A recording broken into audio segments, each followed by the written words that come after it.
And now for something completely different.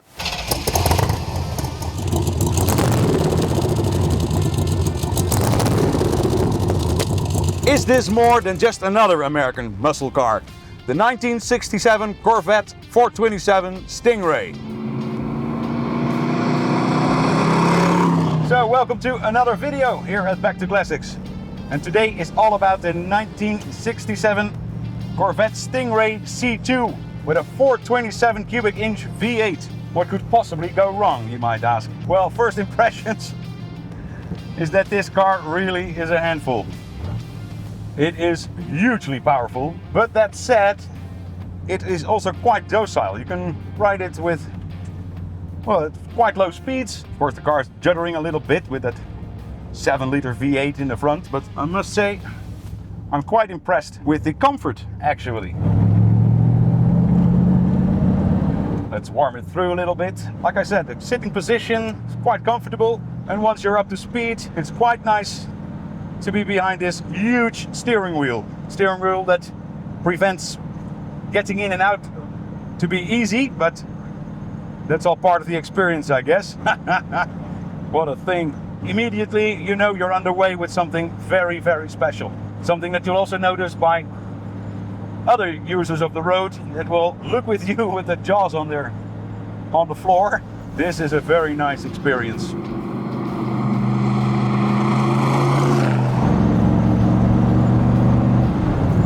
So we warmed it through a little bit. This huge 427 7-liter V8.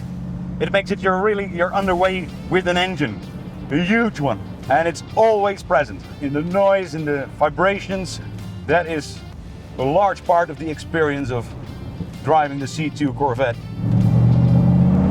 In fact, it's a little scary even, knowing that this thing is so immensely powerful. We're in good conditions today, but I can imagine on a wet surface, this car can be very, very tricky. Gear changes are very, very smooth. I was expecting that to be much harsher, but actually the gearbox is performing very well. Gear changes, beautiful, nothing to worry about there. The steering is a little, I wouldn't say vague, but I think you have to compare it with its contemporaries, of course, and then it's quite direct. The car instantly moves, although the steering rack might be a little directer for if you compare it with modern cars. You have to turn the wheel quite far to head into a turn, which might be a good thing, knowing that this car has so much power, a little easier to handle that way. Brakes are very good too. You do notice the 4-disc brakes, of course, on the 75 models and later. Actually, the whole chassis, it gives me a lot of confidence, even with that huge engine in front. This really is a sports car after all. Changing gear, it is hardly ever necessary even. It has so unbelievable amount of torque, this engine. You can just put it in fourth and leave it there and regard it as an automatic with a clutch to take off. But apart from that, there's always power underneath that throttle pedal. My God, this is a beast, but one that is well behaved, and I'm quite surprised at that.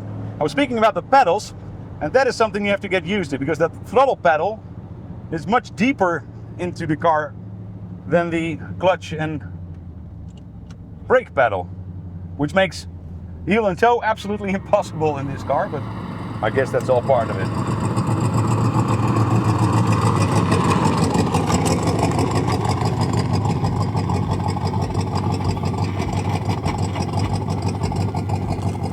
Before we talk about this iconic machine, we first need to go back in history to see how it all evolved and how the Corvette became the high-performance powerhouse that we know today. The story of the Corvette begins in 1953. After World War II, American automakers were looking for ways to capture the growing sports car market, inspired by sleek European models like the Jaguar XK120 and the MJ-T series. Chevrolet's chief engineer, Ed Cole, along with designer Harley Earl, had a vision to create America's first true sports car. The result was the 1953 Chevrolet Corvette.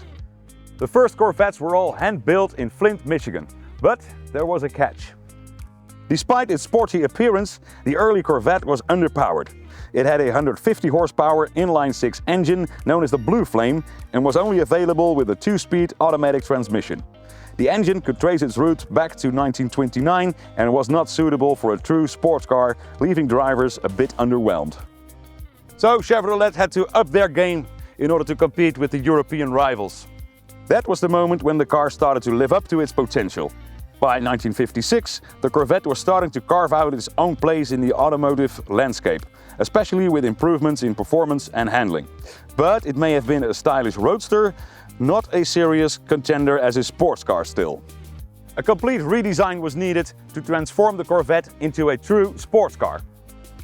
This led to the birth of the second generation Corvette, the C2, or as it's better known, the Sting Ray. The C2 generation was largely influenced by one man, Zora Arkus Duntov. He wasn't just an engineer, he was the driving force behind transforming the Corvette into a true performance car. A real racing enthusiast, Duntov, often referred to as Mr. Corvette, had a vision to make it faster, more nimble and capable of competing with the finest sports cars in the world. The new Corvette would need not only a complete new chassis design, but also a restyled body, this time by Larry Shinoda.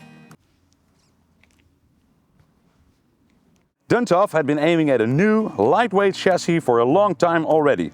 All-round independent suspension was on the top of his list. Chevrolet introduced a new lightweight, race-inspired frame along with independent rear suspension, which drastically improved handling. When testing at the Sebring racetrack, the new suspension was a whole 5 seconds faster than the beam axle car. With a rather lightweight construction, the Stingray was far ahead of its rivals and put the Corvette on the mark as a true sports car. The Stingray debuted in 1963, with the notable feature being the split rear window, which gave the car a futuristic, almost spaceship-like appearance.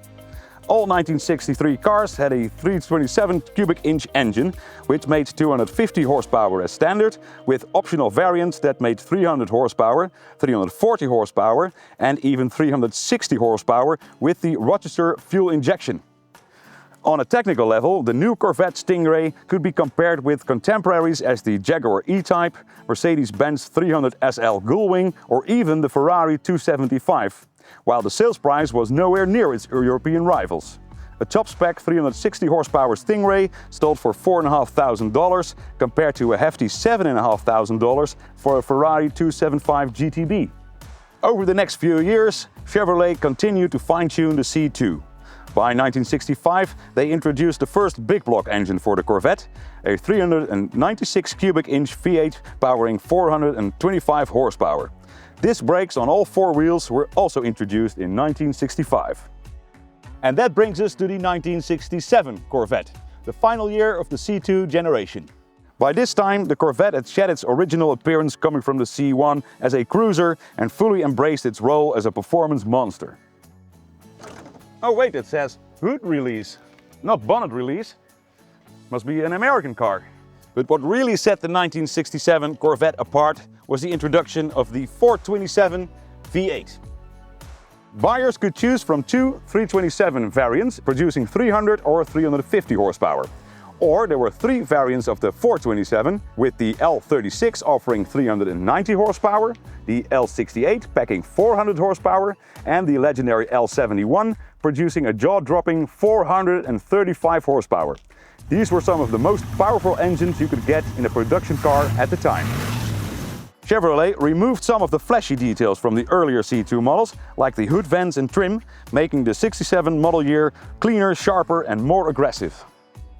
But the most distinguished feature of the 1967 model year was the Stinger hood with contrasting color panels.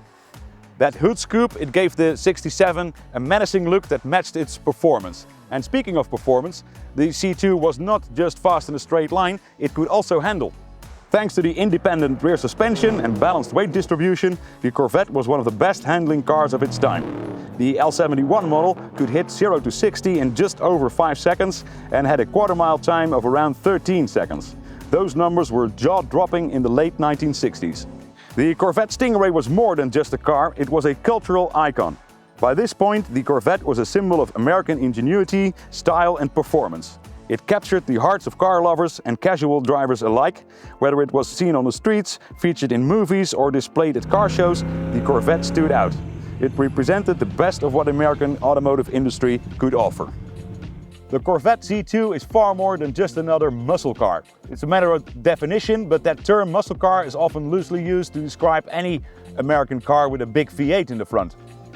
But where cars like the Dodge Charger and Chevrolet Chevelle were based on more conventional family cars, the Corvette Sting Ray, on the other hand, was designed as a sports car from the very onset. It was not just about raw power, it was just as much about handling too. We Europeans often forget it when we see a C2 in the wild. Today, the 1967 Chevrolet Corvette 427 remains one of the most sought-after collector cars in the world. Its combination of power, beauty and performance made it a legend, and with only a limited number produced, it's no surprise that pristine examples like these often fetch upwards of 6 figures. So whether you're a collector, an enthusiast or someone who just loves great cars, the 1967 Corvette 427 is a true piece of American automotive history. So that's the story of the Corvette from its humble beginnings in 1953 up to the C2 that we see here. But even the current model, the C8, has this great-grandfather, this C2, to thank for being the ultimate American sports car. So under the hood of this particular car we find the L68 version of the 427 cubic inch V8 by Chevrolet. And this produces 400 horsepower with the use of a tri-power Holley set of carburetors, a total of 3 carburetors there. So this car was fitted with a brake booster, that's an aftermarket installment to make the car a bit more user-friendly. Otherwise the brake pedal feel is very limited and you need to press down on it to make the car stop. But with a brake booster you get a more user-friendly, more modern touch on the brake pedal. Front suspension, as on all C2 Corvettes, is a double wishbone system with a coil-over shock absorber. Rear suspension on all C2s are done with a trailing arm that has a transverse leaf spring in between the car, so it's transversely mounted, and normal shock absorbers on either side. The wheels on the C2 became a little wider for the 1967 model. As we see here, it's 5.5 inch wide in the front and 6 inch wide at the back, both 15 inch in diameter. And these wheels that are fitted are the original stock wheels. There was also an option for complete casted wheels in aluminium. The C2 Corvette has a fiberglass body that is bolted on a steel leather chassis. This one finished in Goodwood green with a contrasting white color for the bonnet. And that bonnet we already talked about is specific for the 1967 model year with that hood scoop. Hood scoop. Well, inside we have this beautifully designed dashboard with the 2 waves pattern in the design. Absolutely lovely finish. And what stands out on the Corvette Sting Ray, of course, this being such a famous dashboard design. In front of the driver are a lot of clocks that we will go over. There's a fuel meter, of course, that fuel meter that goes down very rapidly if you drive it hard. Then there is a battery amp meter, of course the speedometer, the rev counter, and then we have the oil temperature gauge and the water temperature gauge. And then there are the buttons for the lights, how the lights go up and down, as these of course are the pop-up headlights of the day, switches and controls for the windscreen wiper and a cigarette lighter that can be found right here. And then going to the middle section we have a very nice clock in there, controls for the air vents, and then the controls for the radio, and the radio itself of course that can be switched between AM and FM. Gear lever, of course, operating that 4-speed gearbox, a little ashtray, and the handbrake mounted in the middle section. That is unique for the 67 cars.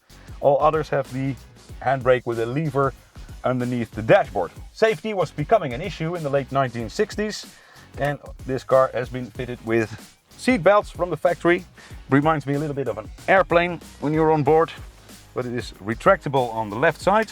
And then you have a sort of airplane style buckle that will keep you fitted to the car in a crash. And of course, in front of the driver, a huge steering wheel with a huge offset. You're actually quite close to the steering wheel, which gives a little bit of a cramped feeling to the cabin, where otherwise it is not cramped at all. It's quite roomy in here, in fact. But that's something to get used to whenever you get behind the wheel of a C2 Corvette. Some beautiful leather upholstered seats are fitted to this car. Yeah, not much to tell about the seats, in fact. You can sit on them.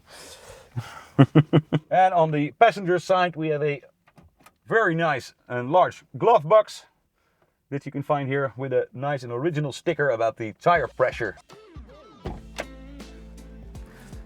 Getting in and out of a Corvette C2 is not made easy by that huge steering wheel, because you see here the leg room between the seat and the steering wheel is quite narrow for you to get your right leg behind. And then you have to watch out for these side exhausts that are optional and also fitted to this car, as you can see, because they can of course be quite hot after a drive, but then you can gracefully get out of your Corvette. Window controls, you have these here for the main side window and one extra for that little window in the front here.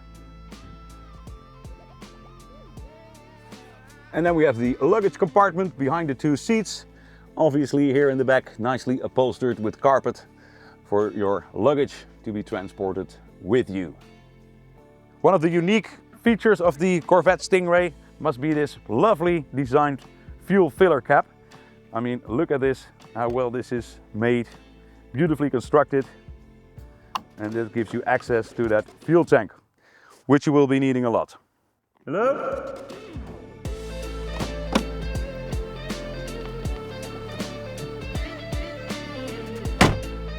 Like, subscribe and comment!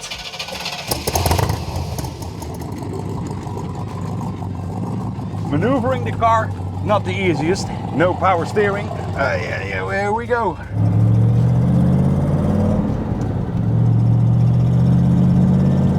But once you're on the way, what a great car this is. I'm falling in love. I really am. You feel like you're bolted to the engine. That's all part of the experience. But then again, it is also a very usable car today. You can take this on a trip, you can enjoy it on roads like these, and it'll be a great companion on trips like these. Oh my god, that glorious 400 horsepower engine. One thing that could limit the usability perhaps is the lack of air conditioning. It was offered as an option back in the day, but it cost $430 in 1963 compared to a car that is around $4,500. So about 10% of the purchase price for the optional air conditioning. So that's why very few actually have that option. Such a well-handling car this is. Steering really is not fake at all. It's quite a slow steering rack, but it's very precise. I'm sure that when you get used to this car, you can really drive it hard. That of course can also be noted by the amount of Corvette C2 Sting Rays that were used for racing. Many were in the day, of course not officially entered by General Motors, as there was a ban on racing back in the day, but many privateers and used Corvettes on the track. And it's actually what Duntov meant this car to be all along.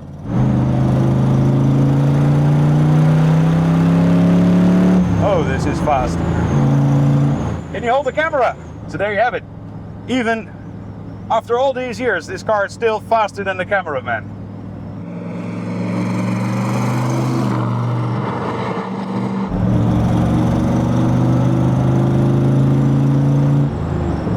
Even compared to its rivals from back in the day, I cannot think of anything that is as fast as this and is as user-friendly as this. It comes in the same price range if you were to buy this car today. Ferraris are off the scale, perhaps a well-sorted E-Type. These are not cheap either. It is still in a league of its own today. And like I said, I challenge its rivals to be as user-friendly as this is. Because the clutch, the gear change, steering, sitting position, comfortable seats, lovely dashboard, it's all part of the experience of this car. You can really enjoy this car on modern roads. And that is quite unique. Minimal body roll. I mean, I'm really impressed with how this car handles. So, in general,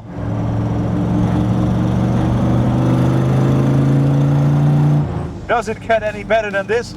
I don't know. Let's head back to the workshop for some final thoughts.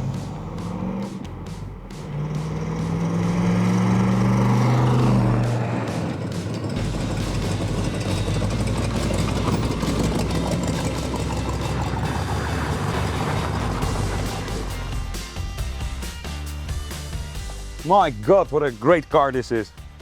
One of the finest sports cars from the 1960s, I'm absolutely convinced. You wouldn't believe it, but this car is also for sale. And we'll definitely put up a link to where you can find more details about this car, photographs, and of course everything you need to know. If you want more information, please be sure to contact us. Contact details will be shared in description as well. That concludes another video here at Back to Classics. Be sure to like and subscribe to this video and to comment as well if you have any comments about this lovely 427 Corvette C2. We thank you very much for watching. Toodaloo-dokey. See you next time.